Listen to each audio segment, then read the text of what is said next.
Улица Ленина. Казалось бы, уже про саму улицу у меня снято не одно видео. Но каждый раз все равно находишь что-то новое и интересное.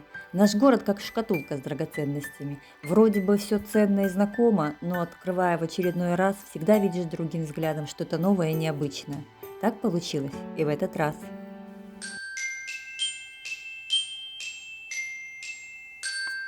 В конце XIX века здесь была окраина города и располагались большей частью сады и огороды. Активно застраиваться улица начала в 1880-90-х годах. И первое название этой улицы – Софийская. Красивая, не правда ли? Мне всегда нравилось называть Софийским собором Фару Витовта, но захейтили, и теперь видео называю только исторически правильно и 100 раз выверено, потому что надоело отвечать, что мне так просто нравится. Но меня, как всегда, уносит в сторону. Так вот, Софийская улица, она называлась в 1860 году, а с апреля 1920 по январь 40 даже носила имя Пилсудского. Было также название «Зеленая», но очевидно, что это не про нее сейчас. Все большие деревья можно увидеть на ней лишь на старых фото. Потом уже были так называемые идеологически правильные названия «Коммунистическая», «Ленинская» и, наконец, улица Ленина. И почти все дома относятся на ней к постройке конца 19-го, начала 20 века. И на некоторых, если посмотреть вверх, под самой крышей, вы увидите цифры года постройки. Но сегодня меня заинтересовал один конкретный дом. Мне совершенно случайно через общих знакомых удалось познакомиться с хозяйкой квартиры в этом доме. И в этом видео я смогу показать вам, какие же секреты скрываются за фасадами и под домами. Если вы давно на моем канале, то знаете, что домам раньше давали названия по фамилии их владельцев. В книгах по топонимике Гродно дома на улице Ленина так и называются, помимо номеров. Дом Кургановича, Гидроица, Сарасека или, кто не знает, допустим, дом врача Тальгельма на углу Ленина и Карбышева. Так вот, дом номер 15 по архивным данным 1907 года принадлежал госпоже Мазалевской, а уже в 1911 году тут находился губернский комитет попечительства о тюрьмах, тюремная инспекция, комиссия по заготовке арестантской одежды.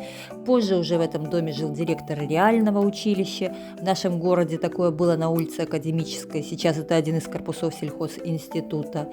Директор училища по фамилии Владимир Лидерс. Сегодня это многоквартирный жилой дом, но он так удивительно устроен, что назвать его многоквартирным даже сложно. На первом этаже всего одна квартира, окна которой выходят во внутренний двор, но также есть окно на проезжую часть улицы Ленина. И на первом этаже располагается ресторан суши и пицца, а раньше, еще летом, в этом доме было кафе «Александровские пироги». Сам дом сложен из желтого кирпича, и это хорошо видно с обратной стороны дома. В конце 20 века, начале 21-го реставрировали по-потемкински, что называется, только фасад. И что там с обратной стороны, никого особо не интересовало. И очень хорошо, что так оказалось, потому что штукатуренная часть осыпается, идет трещинами, а оригинальный фасад 100 лет простоял и еще столько же стоять будет. Этот кирпич местного производства, гродненского. В XIX веке в Гродно существовал завод по производству кирпича, он принадлежал князьям Друцким-Любецким. А, кстати, вы знаете, что в городе Гродно есть улица Друцк. Посмотрите на картах, действительно есть. Так вот, кирпич, производимый на фабрике Друцких-Любецких, был особо прочный, марки от 800 до 1000. Прочность измерялась в килограммах на 1 квадратный сантиметр. А у нас сейчас в основном применяются кирпичи марки 100. И прочность зависела от технологии изготовления. Чем выше температура запекания, тем крепче кирпич. Так что, думаю, этот еще столько же простоит. Но для меня, как человека, всю жизнь живущего в квартире, самым удивительным было наличие печей и каминов. На крыше есть дымовые трубы, и камин, и печи в доме рабочие. Под высоким, более 3-метровым потолком труба камина, да и сам камин из камня и дубовых балок, смотрится очень впечатляюще. Что интересного, кстати, еще рассказала хозяйка про этот дом. Удивительно, но когда была куплена эта квартира, все в ней было не то что старое, а именно старинное. И из курьезного в ванной комнате в этой небольшой нише вроде бы был шкаф. Но когда открыли дверцы, оказалось, что это такой мини-туалет. Тут была проложена канализация при постройке дома, и туалет был сделан вот таким оригинальным для нас, жителей 21 века, способом. В маленьком шкафу, вот в этой маленькой нише, представляете, не более полуметра. Но мы-то, конечно, привыкли к размаху, к хоромам, 1,5 метра, не меньше. Ну и здесь в квартире полно каких-то ниш, закутков, высокие потолки больше 3 метров, но к дому прилагается небольшой сад. И вот еще из удивительных фактов. Забор этого сада сделан из дранки и досок, которые были разобраны из стен и пола при ремонте дома. Представляете? За забором хозяева следят, его постоянно подкрашивают, чтобы сохранить, и неудивительно, ведь ему больше 100 лет.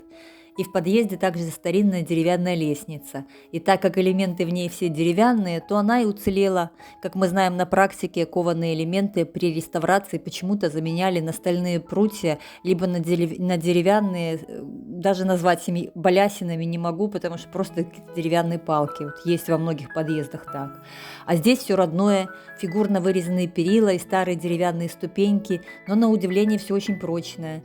И что интересно еще в этом доме, это подвал. Ни для кого не секрет, что под историческим центром Гродно под домами есть глубокие старые подвалы, иногда даже двухуровневые. Так вот, как раз двухуровневый подвал есть под домом номер 13, под соседним. Он гораздо старше 15-го дома. А под 15-м подвалы одноуровневые, но тоже очень глубокие, не меньше 3 метров, со сводчатыми потолками и заложенными непонятно куда ведущими нишами. То есть теоретически можно предположить, что подвалы соединялись между собой.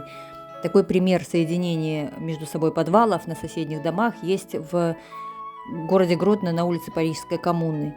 И, по словам историков и краеведов, подземными подвалами занята большая часть территории городского центра. Знаменитая легенда гласит, что под центральной частью города существовал подземный ход, лозы в который прорыты из многих домов. И входная дверь тоже родная, с утопленными петлями. До конца 50-х годов улица Ленина была пешеходной. Моста через речку Городничанку еще не было. И только в 1960 году был сдан мост в эксплуатацию, и улица Ленина получила прямой проезд на улицу Ожешко. Вот такое видео по улице Ленина у меня получилось. Если понравилось, ставьте лайк, подписывайтесь на мой канал, пишите свои комментарии, что вы об этом думаете. Ведь мой канал для того и создан, для общения между людьми. Ну а я, как всегда, всех обнимаю, всем пока.